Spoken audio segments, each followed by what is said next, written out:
वफाकी हुकूमत ने वादी तीरा में ऑपरेशन का खैबर पख्तूनख्वा हुकूमत की तरफ से जो दावा किया जा रहा था उसको अब मुस्तरद कर दिया है। वजीर दिफा ख्वाजा आसिफ ने कहा है कि वादी तीरा के मामले से फौज या फिर वफाकी हुकूमत का ताल्लुक कोई नहीं है, फौज कोई ऑपरेशन नहीं कर रही है, बल्कि ये सारा जो मलबा है ऐसे ऑपरेशन पर डाला जा रहा है जिसका वजूद ही नहीं है। अब सूबाई हुकूमत आवाम की तवक्कुआत पर पूरा नहीं उतर रही। उनकी जानिब से ये कहा गया है कि जिरगे में वादी तीरा के मामलात तय पाए थे, जो जिरगा वहां पर बुलाया गया था, तो वहां पर चूंकि मौसम की सख्ती भी है, बर्फबारी भी हो रही है, ऐसे में दिहाइयों से नकल मकानी होती भी चली आ रही है। तो ये रूटीन वो कह रहे हैं कि कोई अनयूजुअल एक्टिविटी नहीं है, ये रूटीन का मामला है। जब सर्दी बहुत ज्यादा होती है, बर्फबारी बहुत ज्यादा होती है, तो लोग वहां से नकल मकानी करते हैं। ऑन द अदर हैंड जो सूबाई हुकूमत है वो ये कह रही है कि क्योंकि यहाँ पर एक ऑपरेशन हो रहा है, सो कॉल्ड ऑपरेशन, इसकी वजह से लोग वहां से मूव कर रहे हैं। अब सूबाई हुकूमत का मजीद टेक इस मामले में क्या है, मौकिफ क्या, ये जान लेते हैं। शफकत अय्याज साहब हमारे साथ मौजूद हैं, मुआविन खुसूसी बराए चीफ मिनिस्टर हैं खैबर पख्तूनख्वा के, उनकी तरफ चलते हैं। शफकत साहब, थैंक यू सो मच हमें ज्वाइन करने के लिए। ये जो वादी तीरा से वादी का इनखला हो रहा है, इस पर विफाक और सूबे दोनों के बयानात एक दूसरे से मुतसादिम है। वाज़े तौर पर कुछ बताइए देखने वालों को कि किसकी जानिब से इनखला का हुक्म आया वहां पर। सबसे पहले तो ये जब इनखला की बात हुई तो ये ना सूबाई हुकूमत ने ये बात की थी, ना फेडरल ने।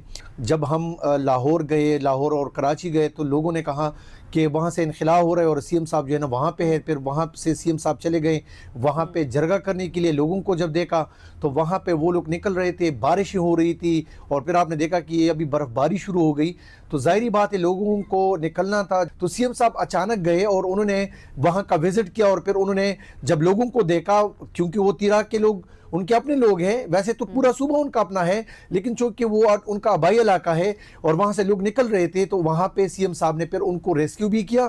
और आपने फिर देखा कि उनके इनखिला में उनका किरदार भी रहा है कि अपने मिनिस्टर्स को भिजवाया, अपनी गाड़ियों को भिजवाया। तो ये मेरे ख्याल से ये गैप क्यों है कि अगर ऐसा कुछ होना भी था, या जिस तरह इन्होंने अभी नोटिफिकेशन किया कि हमने तो किसी को नहीं कहा, तो जब ये 10-12 दिन या 1 महीना ये सारी चीजें हो रही थी, तो आप कहाँ पे सोए हुए थे? अगर आपका जो स्टांस है या सूबाई हुकूमत का जो स्टांस है, असल में तो वो लोग मुतासिर हो रहे हैं ना जो वहां से माइग्रेट कर रहे हैं, तो उनके लिए सूबाई हुकूमत क्या कर रही है? केपी गवर्नमेंट ने क्या ऐसे इकदाम किए हैं कि उनको फैसिलिटेट किया जा सके? आपने देखा कि जब नकल मकानी हो रही थी तो हमारे सीएम साहब खुद गए, 1 दफ़ा नहीं 2 दफ़ा गए वहाँ पे। उन्होंने डीसी को, वहाँ के जो लोकल इंतजामिया था, सबको ये कहा कि आपने इज्जत के साथ लोगों की रजिस्ट्रेशन भी करनी है। वहाँ पे वो जो रजिस्ट्रेशन का अमला था उसको बढ़ाया, रजिस्ट्रेशन सेंटर्स बढ़ा दिए, वहाँ के जो लोकल हॉस्पिटल्स थे वहाँ पे इमरजेंसी नाफिज कर दी गई। तमाम इदारों को जो है ना इतला दिया गया कि आपने हर तरह इनको सपोर्ट करना है। और आपने फिर देखा कि जब बर्फबारी हो रही थी तो हमारे मिनिस्टर्स लोग वहाँ पे गए और वहाँ पे इंतज़ामिया के साथ मिल के उन्होंने लोगों को रेस्क्यू भी किया, बर्फ भी हटाई गई, गाड़ियां भी लेकर गए थे, और वहां से जो लोग निकल रहे थे उनको यानी तकरीबन कोई 4 अरब रुपए का खर्चा करके लोगों को रेस्क्यू किया गया। ठीक है शफकत साहब, ये जो सीएम सोहेल आफरीदी साहब कह रहे हैं कि वादी तीरा को खाली करने का जो नोटिफिकेशन है इसको वापस नहीं लिया तो पूरी पख्तून कौम जो है उसका जिरगा बुलाऊंगा, इस वक्त क्या स्टेटस है? क्या वाकई में लोग वहां से मूव कर रहे हैं?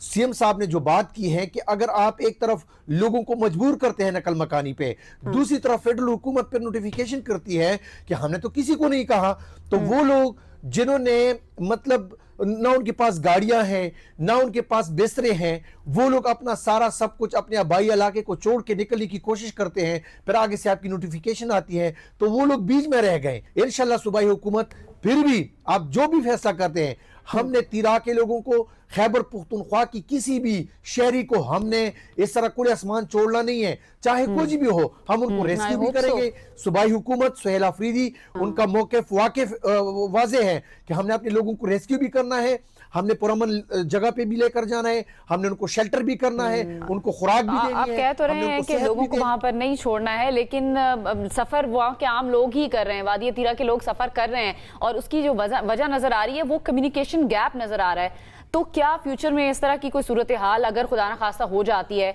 उससे बचने के लिए कोई तजावीज़ हैं या केपी गवर्नमेंट इस बारे में कोई पॉलिसी बना रही है?